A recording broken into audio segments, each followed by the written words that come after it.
तो आज पढ़ने वाले हम लोग क्रैमर्स रूल। डिटर्मिनेंट में टॉपिक चल रहा था, डिटर्मिनेंट की प्रॉपर्टीज़ हो गई थी सारी। कुछ क्वेश्चंस हुए थे उसके, जो बचे हुए क्वेश्चंस हैं वो अगले वीडियो में हम लोग डिस्कस करेंगे उसको। एक अलग से टॉपिक है, इसका नाम है क्रैमर्स रूल। इसमें क्या होता है, इसमें हमको सिस्टम ऑफ इक्वेशन दिया जाएगा, है ना। जैसे यहाँ पे लिखा हुआ है system of equation, X Y Z unknown है, और अगर 3 अननोन है तो 3 इक्वेशन हम लोग को दी जाएंगी। जैसे इक्वेशन दी गई है a1x b1y c1z is equal to d1, a2x b2y c2z is equal to d2 and a3x b3y c3z is equal to d3, है ना। हमें करना क्या होगा, इसमें हमें करना होगा कि by the help of Cramer's rule we have to find the value of x, y and z। Cramer's rule की हेल्प से हमें क्या करना है, जितने भी अननोन हमारे पास हैं x, y और z, इन तीनों की वैल्यूज फाइंड आउट करनी है। तो इसका प्रोसेस क्या होता है, सबसे पहले प्रोसेस देख लेते हैं, उसके बाद हम लोग अपने क्वेश्चन पे आएंगे। तो सॉल्यूशन क्या करना है, कैसे सॉल्व करना है, एक एक करके स्टार्ट करते हैं। सबसे पहले हमें क्या करना होगा, एक डिटर्मिनेंट डी फॉर्म करनी होगी, एक डिटर्मिनेंट डी फॉर्म करनी होगी, ठीक है। अब इस डी में हम लोग क्या क्या लिखेंगे, जितने भी x के कॉफिशिएंट हैं, क्या क्या है, a1 a2 a3 उतार दो, a1 a2 a3। सेम ऐसे ही y के कॉफिशिएंट क्या है, b1 b2 b3, b1 b2 and b3। और z के कॉफिशिएंट क्या है, c1 c2 c3, तो z के कॉफिशिएंट c1 c2 और c3, ये हमने उतार लिए। तो ये जो डिटर्मिनेंट बन के आ रही है, इसे हम क्या कहते हैं, कैपिटल डी। और इसकी वैल्यू क्या होनी चाहिए, इसकी वैल्यू या तो 0 होगी या तो नॉन ज़ीरो होगी, है ना। या तो इसकी वैल्यू 0 आएगी या तो फिर नॉन ज़ीरो आएगी। अब अगर इसकी वैल्यू 0 आती है तो ये सिस्टम हमारा क्या हो जाएगा, इनकंसिस्टेंट हो जाएगा, ठीक है। सिस्टम हमारा क्या हो जाएगा,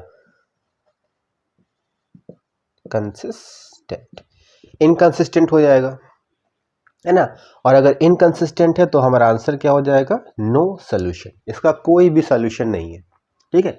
लेकिन अगर वैल्यू इसकी नॉन ज़ीरो आती है तो सिस्टम हमारा क्या हो जाएगा, सिस्टम हमारा तब कंसिस्टेंट हो जाएगा। और फिर इसके लिए हमें क्या करना होगा, एक्स वाई जेड के लिए इसको सॉल्व भी करना होगा, ठीक है। अब देखो अगर वैल्यू हमारी क्या है, नॉन ज़ीरो आ रही है, तो इसके बाद इसका अगला स्टेप होगा, अगला स्टेप हमें क्या करना है, 3 और डिटर्मिनेंट बनानी है। एक है dx, दूसरी है dy और तीसरी होगी dz। समझे बात को, dx है, dy है और dz है। अब dx में क्या करना है, dx में हम किसके लिए कर रहे हैं, x के लिए कर रहे हैं ना। तो जो x के कॉफिशिएंट्स हैं a1 a2 a3, इसको छुपा लो और बाकी जो बचा है इसको नोट कर दो। क्या है, b1 c1 b2 c2 b3 c3। अब जो हमने हाइड किया था a1 a2 a3, इसके प्लेस में क्या आ जाएगा, इसके प्लेस में ये जो बचा हुआ है इक्वल के बाद वाला d1 d2 d3, तो ये आ जाएगा d1 d2 एंड d3। अब इसको सॉल्व कर लेंगे, इसकी कुछ ना कुछ वैल्यू आ जाएगी। अब ये हमारा 0 हो भी सकता है और नॉन ज़ीरो भी हो सकता है, तो उससे कोई फ़र्क नहीं पड़ता, ये 0 हो या नॉन ज़ीरो हो उससे कोई फ़र्क नहीं पड़ेगा। सेम ऐसे हमें क्या करना है, dy निकालना है। अब y निकालना है तो y के साथ क्या है, b1 b2, तो b1 b2 को हाइड कर लो और जो बचा है उसको नोट कर लो, a1 a2 a3 c1 c2 c3। तो हमने जो हाइड किया था उसके प्लेस में क्या आ जाएगा, d1 d2 d3, d1 d2 d3 आ जाएगा। सेम ऐसे ही प्रोसेस z के लिए करेंगे, a1 b1 a2 b2 a3 b3 लिख लिया हमने, ठीक है। अब बचा क्या, z वाला, तो z के प्लेस में क्या कर दिया, d1 d2 d3 कर दिया और इसकी वैल्यू निकाल ली। बात समझ में आई। तो ये 4 डिटर्मिनेंट हम लोग को बनानी है और इन सब की वैल्यू निकालनी है। अब वैल्यू हम प्रॉपर्टी से भी निकाल सकते हैं या तो इसको सीधे सीधे ओपन करके भी निकाल सकते हैं, जैसा भी समझ में आ रहा हो। अगर प्रॉपर्टी दिख रही है तो हम प्रॉपर्टी का हेल्प लेंगे, और अगर प्रॉपर्टी नहीं दिख रही है तो हम सीधे सीधे इसको क्या कर देंगे, ओपन कर देंगे, हमारा आंसर आ जाएगा। अब इसके बाद का प्रोसेस क्या है, इसके बाद हमें वैल्यू फाइंड आउट करनी है x की, y की और z की। तो इसके लिए फॉर्मूला होता है x के लिए, तो x का फॉर्मूला क्या है, जो हमने dx निकाला है उसको d से डिवाइड कर दो। ये जो हमने dx निकाला है ना, ये जो dx, इस dx को d से डिवाइड कर देंगे, ये हमारा x आ जाएगा। सेम ऐसे ही हमें क्या करना है, y के लिए dy अपॉन डी कर देंगे, y की वैल्यू मिल जाएगी। और z के लिए क्या करना है, dz अपॉन डी कर देंगे, हमें z की वैल्यू मिल जाएगी। तो ये है इसका प्रोसेस। क्रैमर्स रूल से कोई भी सिस्टम ऑफ इक्वेशन अगर हमको मिलता है तो कैसे सॉल्व करते हैं, उसका ये कंप्लीट प्रोसेस है। बिल्कुल सिंपल है, कुछ नहीं करना है। सबसे पहले कोफिशिएंट डिटरमिनेंट बनानी है। जितने भी कोफिशिएंट्स हैं x के, y के, z के, हमने डी फॉर्म कर लिया। अब इसके बाद क्या करना है, हमें देखना है कि जो d की वैल्यू है वो ज़ीरो आ रही है या नॉन ज़ीरो आ रही है। अगर ज़ीरो आ रही है तब तो सिस्टम हमारा कैसा हो जाएगा, इनकंसिस्टेंट हो जाएगा और उसका कोई भी सोल्यूशन नहीं मिलेगा। अगर वैल्यू नॉन ज़ीरो आ रही है तो सिस्टम हमारा कैसा हो जाएगा, कंसिस्टेंट हो जाएगा। और जब सिस्टम कंसिस्टेंट होता है तो एक्स वाई जेड की वैल्यूज़ मिलती है ना। तो एक्स वाई जेड की वैल्यूज़ मिलेंगी। अब हमें क्या करना होगा, डी एक्स निकालना होगा। तो डी एक्स कैसे फॉर्म करते हैं, डी एक्स है तो एक्स के जितने भी कोफिशिएंट थे उनको हाइड कर लो और उसके प्लेस में डी को ऐड कर दो। तो ये क्या हो गया, d1 d2 d3, बाकी जैसा है सेम वैसे ही रहेगा। सेम वैसे ही हमें क्या करना है, y के लिए करना है। y के कोफिशिएंट b1 b2 थे, हाइड करके d को ऐड कर दो, इधर c वाले में d को ऐड कर दो, है ना। अब ये सब की वैल्यूज फाइंड आउट कर लेंगे। फॉर्मूला होता है x के लिए dx अपॉन डी, y के लिए dy अपॉन डी और z के लिए dz अपॉन डी। तो इस तरह से करके हम क्या कर सकते हैं, कोई भी सिस्टम ऑफ इक्वेशन हो उससे हम क्रैमर्स रूल से x, y और z की वैल्यूज को फाइंड आउट कर सकते हैं। चलिए अब एक क्वेश्चन देख लेते हैं इसका। जैसे क्वेश्चन हमको दिया गया है कि x plus Y plus Z is equal to 2 है, x प्लस 2y, ये 2y लिखा हुआ है, इसको फिर से लिख लें। x plus 2y plus 3z is equal to 1 है और 3x plus 3x+y minus 5z is equal to 4 है। इसको हमें सिंप्लीफाई करना है और x y z की वैल्यू फाइंड आउट करनी है। कैसे फाइंड आउट करनी है, क्रैमर्स रूल से। तो अगर हमें क्रैमर्स रूल लगाना है तो सबसे पहले हमें क्या करना होगा, सोल्यूशन में value of d find out करनी होगी, है ना। तो वैल्यू ऑफ d कैसे मिलती है, x के कोफिशिएंट क्या है 1 1 3, y के कोफिशिएंट क्या है 1 2 1, देखो 1 2 1 और z के कोफिशिएंट क्या है 1 3 माइनस 5, 1 3 माइनस 5। ये आ गया हमारा डिटर्मिनेंट d। अब इसको हमें सॉल्व करना है और देखना है कि इसकी वैल्यू ज़ीरो है या नॉन ज़ीरो है। तो यहाँ पे हमें क्या दिख रहा है, कोई प्रॉपर्टी दिख रही है ना, तो कहीं ज़ीरो है ना ही कोई दो आइडेंटिकल है ना। तो हमें क्या दिख रहा है, हमें ये दिख रहा है कि 1 1 1 दिख रहा है, देखो 1 1 1 दिख रहा है ना, 1 1 1। तो क्या बताया हुआ है, जब भी 3 1 एक साथ दिखे या तो रो में या तो कॉलम में, तो हमें क्या करना होता है, जब भी 3 1 हमें एक साथ दिखे रो में या कॉलम में, हमें क्या करना होता है, एक 1 को बचाना है और बाकी जो बचे हुए हैं उनको 0 बना लेना है। तो यहाँ पे हम 0 बना सकते हैं, इसको 0 बना लो। कैसे 0 बनाएंगे, 1 1 3, कॉलम 2 को माइनस कर रहे हैं कॉलम 1 से और कॉलम 3 को माइनस कर रहे हैं कॉलम 1 से। तो माइनस करो, 1 माइनस 1 क्या हो गया 0, 2 माइनस 1 1, 1 माइनस 3 माइनस 2, ऐसे ही 1 माइनस 1 0, 3 माइनस 1 2 और माइनस 5 माइनस 3 क्या हो गया माइनस 8 हो गया। बात समझ में आई, है ना। अब इसके बाद इसको ओपन कर देंगे। तो जब इसको ओपन करेंगे तो 1 के लिए क्या हो जाएगा, ये हो गया माइनस 8 और ये हो गया प्लस का 4। तो आंसर हमारा क्या आ रहा है, माइनस का 4। और ये कैसा है ये कैसा है, ये नॉन ज़ीरो है। अब अगर ये नॉन ज़ीरो है तो हम आगे बढ़ सकते हैं, हम इसमें आगे बढ़ सकते हैं क्योंकि ये कैसा हो गया, जो सिस्टम हमारा है, सिस्टम है वो कैसा है, कंसिस्टेंट है। सिस्टम कैसा है हमारा, कंसिस्टेंट है। कंसिस्टेंट है तो अब आ जाओ आगे। आगे क्या है, हमें dx फाइंड आउट करना है और हमें dy फाइंड आउट करना है और dz फाइंड आउट करना है। तो dx के लिए क्या करना होगा, जो हमारा पहला कॉलम है उसको रिप्लेस कर देंगे इक्वल के बाद जो लिखा हुआ है उससे। इक्वल के बाद क्या लिखा है 2 1 4 लिखा है, उसे रिप्लेस कर दिया और बाकी जैसा है ये वैसे ही चलेगा। ठीक है, अब यहाँ पे हमको 1 1 1 नहीं दिख रहा कहीं पर भी, है ना, 1 1 1 कहीं नहीं दिख रहा, सीधे क्या करो, इसको ओपन कर दो। कैसे ओपन करेंगे, प्लस माइनस प्लस करके।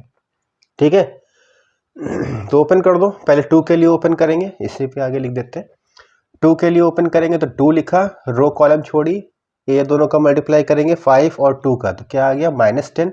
3 और 1 का करेंगे तो 3 आ गया, और बीच में क्या कर दिया, माइनस का साइन लगा दिया। इसके बाद लिखेंगे -1, रो और कॉलम छोड़ी, 1 और -5 का मल्टीप्लाई -5, 4 और 3 का मल्टीप्लाई 12, और बीच में क्या कर दिया, माइनस का साइन अप्लाई कर दिया। इसके बाद आ जाएंगे +1 पे, तो +1 लिखा, 1 × 1 1 हो गया, 4 और 2 का मल्टीप्लाई 8 हो गया, बीच में माइनस का साइन आ गया।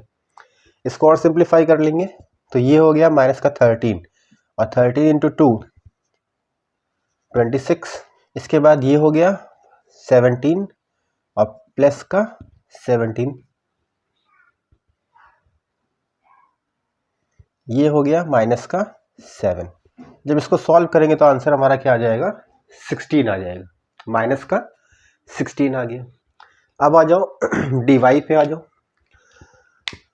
सेम प्रोसेस से हम क्या करेंगे, dy फाइंड आउट कर लेंगे और dz फाइंड आउट कर लेंगे। चलो, dy के लिए क्या करना है, पहला कॉलम सेम है 1 1 3, सेकंड कॉलम में रिप्लेसमेंट है 2 1 4, और थर्ड जो है वो बिल्कुल सेम रहेगा। यहाँ पर भी कोई प्रॉपर्टी नहीं है तो यहाँ पर भी क्या करेंगे, सीधे सीधे इसको ओपन कर लेंगे, प्लस माइनस प्लस करके इसको ओपन कर लो। जब ओपन किया तो पहले +1 लिखा, तो +1 हो गया, -5 -12, ठीक है, -5 -12। इसके बाद -2 लिखेंगे, -2 लिखा, सिंप्लीफाई किया, ये हो गया -5, और ये हो गया 3 × 3 -9। इसके बाद +1 लिखेंगे, +1 लिखा, सिंप्लीफाई किया, ये हो गया 4, और ये हो गया -3। इसको सिंप्लीफाई कर ले, ये तो +1 है, +1 रह गया। सिंप्लीफाई करेंगे तो ये हो गया -17 +28, और ये हो गया 4 -3 1। ठीक है ना, इसको सॉल्व करेंगे तो आंसर हमारा कितना आ जाएगा, 12 आ जाएगा। अब हम dz को सॉल्व करेंगे तो dz के लिए जो पहली कॉलम 3 1 1 3, दूसरी थी 1 2 1, अब तीसरे को रिप्लेस कर देंगे किससे, 2 1 एंड 4 से रिप्लेस कर दिया। अब यहाँ पर भी कोई प्रॉपर्टी नहीं दिख रही है, सीधे इसको ओपन कर दो, प्लस माइनस प्लस करके। पहले +1 लिखा, 4 × 2 8, 1 × 1 1 हो गया। इसके बाद -1 लिखेंगे, 4 × 1 4, और 1 × 3 3। इसके बाद +2 लिखेंगे, 1 × 1 1, और 3 × 2 6, बीच में माइनस का साइन।